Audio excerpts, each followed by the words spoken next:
नमस्कार साथियों, आपका बहुत-बहुत स्वागत है आपके अपने करंट हेवन के यूट्यूब चैनल पर। बहुत सारे हमारे मित्र भाइयों का कहना है कि सर यूपी टेट क्या शिक्षक भर्ती से पहले होगी? तो साथियों हम डिटेल में बात करेंगे इस पूरे सब्जेक्ट को लेकर। आप लोग अंत तक यानी लास्ट तक बने रहिएगा और यूपी टेट के नोटिफ़िकेशन, सीटेट के नोटिफ़िकेशन के विषय में भी बात करेंगे क्योंकि एग्ज़ाम की घोषणा तो हो चुकी है। तो नोटिफ़िकेशन कब आएगा यानी रजिस्ट्रेशन कब से स्टार्ट होगा? तो आप लोग अगर लास्ट तक बने रहते हैं तो आपको सारी चीज़ें मात्र 2 से 3 मिनट में समझ में आ जाने वाली हैं और इस वीडियो को आप ज़रूर से ज़रूर शेयर करिएगा, स्टेटस लगाइएगा और बेल आइकन पे नहीं क्लिक किए हैं तो बेल आइकन पे भी क्लिक करिएगा सारी वीडियो को फॉलो करने के लिए।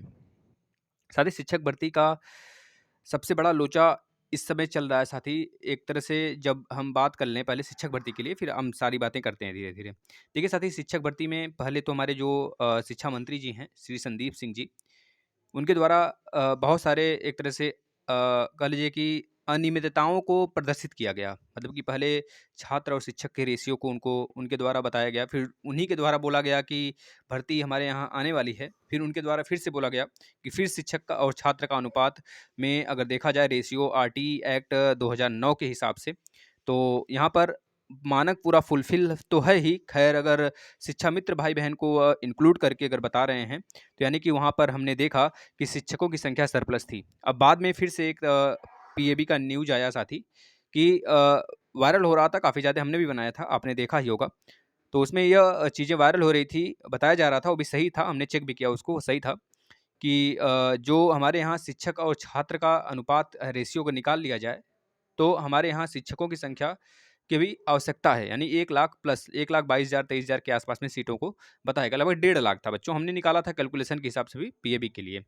इसके बाद साथ ही फिर से न्यूज़ एक तरह से आने लगा कि फिर से शिक्षक भर्ती को लेकर इन लोगों ने बहस छेड़ा और फिर से देख रहे हैं कि हमारे शिक्षा मंत्री जी हमारे समायोजन की प्रक्रिया स्टार्ट की है। समायोजन क्या होता है डिटेल से समझिएगा। समायोजन मतलब साथी कि उन्होंने बताया था क्योंकि बहुत सारे राज्य भी अपने यहाँ एक तरह से कह लीजिए कि सॉरी जिले, हर जिले में एक तरह से जो वो शिक्षा मंत्री, शिक्षा अधिकारी लोग हैं हमारे शिक्षक जगत से, उन्होंने पूरा जाँच-पड़ताल शुरू किया तो हर जिले में कहीं न कहीं जैसे जौनपुर हो गया, आपका भदोही हो गया, बनारस हो गया, आपका बस्ती हो गया, हर जिले में शिक्षकों की संख्या हमें कम नज़र आई।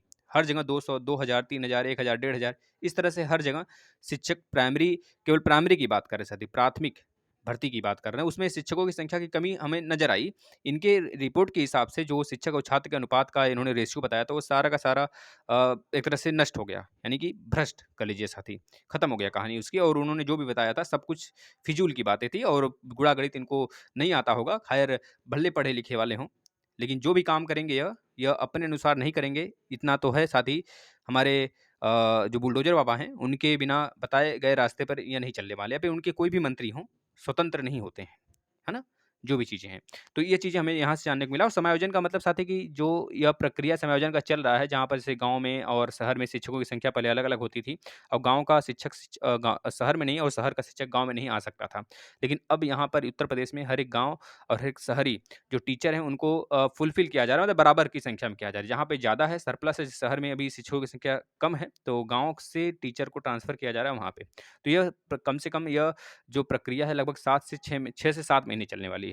अब ये 6 से 7 महीने तक चलेगा, ये हमने बताया था 1 जुलाई को ही। तो अभी ये लास्ट जुलाई आने को है, तो यानी कि मान सकते हैं 1 महीने खत्म 1 महीने बीत चुका है। अगर 6 से 7 महीने अगर आप जोड़ते हैं तो छठा 7वाँ महीना चल रहा है, अगले साल आप चले जाओगे। तो यानी कि सही जो आंकड़े हम जुटा रहे हैं, साथ ही सही जुटा रहे हैं, इसके हिसाब से देखें तो यूपी टेट ही पहले होगा, क्योंकि यूपी टेट के साथ-साथ अगर सीटेट देखें तो सीटेट का भले नोटिफ़िकेशन नहीं आया है, अगस्त यानी लास्ट अगर देखें तो 15 सितंबर तक नोटिफ़िकेशन आ जाएगा सीटेट का। उसका एग्ज़ाम की घोषणा हो चुका है दिसंबर में, बस सीटेट का नोटिफ़िकेशन 15 सितंबर से पहले-पहले आ जाएगा। उसी प्रकार सेम यूपी टेट की अगर बात कर लें साथी, तो यूपी टेट भी पहले ही होगा। इसका पूरा का पूरा इस पूरे रिपोर्ट के हिसाब से, पीएबी की न्यूज़ के हिसाब से, शिक्षा मंत्री के बयान के हिसाब से पूरा न्यूज़ सामने जो आ रहा है, उसका टटोला गया तो हमने यही पाया कि यूपी टेट ही पहले होगा। उसके सिवा शिक्षक भर्ती तो अभी नहीं होगा, आप लोग परेशान ना हों।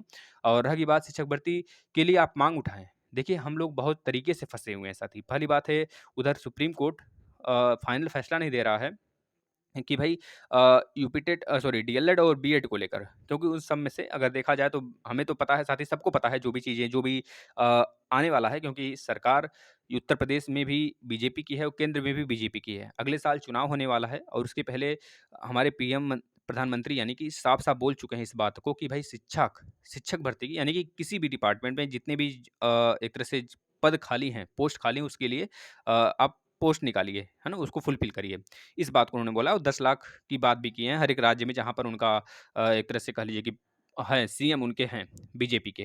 तो इस तरह से अगर उत्तर प्रदेश में भी देखें तो भी बीजेपी है। तो यानी कि साफ-साफ है साथी जो भी फैसला आएगा हमारे बीएड और डीएलएड दोनों के पक्ष में ही होगा और किसी को रूठने नहीं देगी सरकार क्योंकि जानती है कि उत्तर प्रदेश में सबसे बड़ा लोकसभा की सीट है और इस तरह से उसको लुभाने के लिए सारी कारनामा है, वोट बैंक है साथ ही बहुत सारी चीज़ें उनके हिसाब से होनी चाहिए। तो कदापि नहीं रूठने देगी, ना ही बीएड को, ना ही डीएलएड को, जो भी फैसला आएगा मीडिएट होगा और सभी दोनों पक्ष संतुष्ट होगा।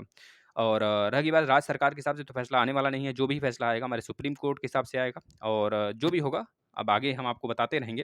खैर आप लोग अगर शिक्षक भर्ती की माँग करते हैं तो बेटर होगा, बजाय इसके कि डीएलएड को प्राथमिक में भर्ती के लिए फर्स्ट प्रायोरिटी दिया जाए, बीएड को फर्स्ट प्रायोरिटी दिया जाए। बजाय यह माँग किए हुए आप शिक्षक भर्ती की शायद माँग करते ज़्यादा वरीयता में, अपनी संख्या में तो मेबी ज़्यादा पॉसिबिलिटी होती कि शिक्षक भर्ती निकाली जा सकती है। लेकिन अगर आप लोग आपस में लड़ते रहेंगे तो बेरोज़गारी की दर तो बढ़ ही रही है और ऐसे भी बहुत बुरा और बद से बदतर हाल होने वाला है आगे। धन्यवाद अगर को हमारी न्यूज़ समझ में आया हो तो आप इसे शेयर करिए ज़्यादा से ज़्यादा साथी और सारे क्लास को फ़ॉलो करिए जो बच्चे डीएलएड वाले हैं। अपने सेमेस्टर के सारे क्लास हमने कंप्लीट करा दिए हैं। आ जाइए आप प्लेलिस्ट में फ़ॉलो करिए जो बच्चे यूपी टेट, सीटेट के हैं उनके भी क्लास सारे के सारे हमने यूपी टेट, सीटेट के कंप्लीट करा दिए हैं। प्लेलिस्ट में पड़ा है सब आकर आप देख लें। नीचे डिस्क्रिप्शन में लिंक दिया गया है टेलीग्राम का, ज्वाइन हो जाइए। वहाँ पर सारे वीडियो आते रहते हैं। अन्यथा कंडीशनर सब्सक्राइब कर लें, बेल आइकन पे भी क्लिक कर लीजिएगा। धन्यवाद।